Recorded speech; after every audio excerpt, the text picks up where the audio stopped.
Julius, my name's Estienne de Klerk, and as you can see, I'm white, right? Sure. So you have to appreciate it takes a bit of courage to stand up here and ask you a question, because the impression certainly that you create is that white South Africans, irrespective of how long they have been in this country, are in fact not South Africans and are imposters and should not be part of this economy and should not be South African per se. I think further is that a lot of the things that you have mentioned in your speech, some of the statistics, some of the populist kind of rhetoric that you have uttered is factually incorrect, and that in fact the industry, as pointed out by the members of the Property Charter, have in fact done a lot of the things, and in fact are the only people doing anything about transferring ownership and ensuring enrichment of previous disadvantaged people. And the question I actually have is what are you going to do, and the people that work with you, to educate yourself around the economic fundamentals? And we appreciate that there are certain subtle differences, but there are certain realities in driving an economy, in financing certain developments, and ensuring success of an economy collectively. And trust me, you do not get a bigger property bull and a bigger South African supporter than me here. I'm a Dutchie and I'm in South Africa. I can't go anywhere. I am South African. I have been for hundreds of generations that have been here, right? So the reality is that we in this boat together. We have to collectively work out what is going to work. And the concern I have is, as you pointed out once before, you're an agent, right? And if you want to be an agent of success of the country, then there are certain things you're going to have to educate yourself on. And I'd like to know what you're going to do that, because some of the policies that you are proposing, I can promise you will not lead to the success of this country, and we can see it in what has happened in some of the countries north of our border, as well as in some of the socialist states that have collapsed. Thank you, Esti, for all 50 questions. Well, one of the things that you don't have to do is to have a courage to stand up here. It must just be a lifestyle in a democratic order, that you don't require any courage to stand up and express your view. Because if people are going to require courage to express themselves, then we are staying in a different terrain altogether. And when you express yourself rightly or wrongly, those of us who might hold a different view must protect your right to disagree with us and should not victimize you for holding a different view. So the white South African requires no courage, requires no special favor. It must engage equally like all of us, because you are South African. And none of my articulations has even suggested that you are not South Africans. My articulation has always been, we want to share with you the wealth of this country. And those who are refusing to share, they deliberately distort my message to be saying, I want to drive the whites to the sea. You'll never find that in the EFF documents. You'll never find that in the EFF rhetorics or articulation. It is actually wrong to say those who hold a leftist perspective of the economy are economically illiterate.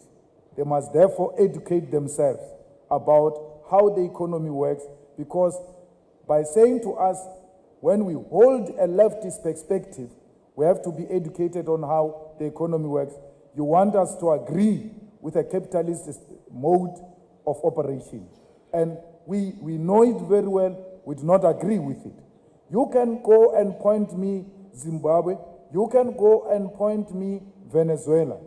I wish you to point me the countries in Africa where capitalism has succeeded. Show me the success of capitalism. If you criticize what I say it will work, then you must give me that capitalism as an alternative has worked in these other areas. The corruption we see in Africa is not as a result of a socialist policy. It is a capitalist policies that are being implemented in these African failed states. Some of the violence we see, some of the blood we see are actually sponsored by multinational companies, so that there is lawlessness, and when there is lawlessness, I can always continue to take diamond and gold without having to pay any taxes. So it makes me to maximize profit even when it is at the expense of the poor people in Africa. Look at what we say. When we speak nationalization in the EFF, we're not talking about nationalizing ABSA and taking ABSA from Maria Ramos and the Rupert. No. Our nationalization is, let us establish a state-owned bank which will have a full banking license, which will compete with the 4 or 5 banks in South Africa, but our bank must be made differently. It must provide facilities to our people in the property industry with a reasonable interest, and not like these others who just make it impossible to have access to finance and all that. Let's have a state-owned bank which will say, here is a white chap who wants to continue buying the next building next door, and he needs finance, and there is a black chap here who needs finance to buy the same building. We will give this black chap a preference to buy that building. Why? There must be a deliberate attempt to empower black people, because it was a deliberate action to exclude them. And without a deliberate attempt, they will never make it. So this is a conversation we need to consistently, openly, in a frank manner, in a manner that will, intensify our democracy, engage in to ensure that we transform the economy.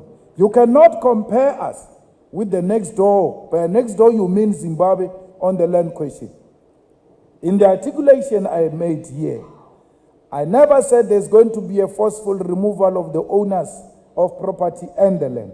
I said to you, there is a possible working lawful means to change the property ownership patterns in South Africa.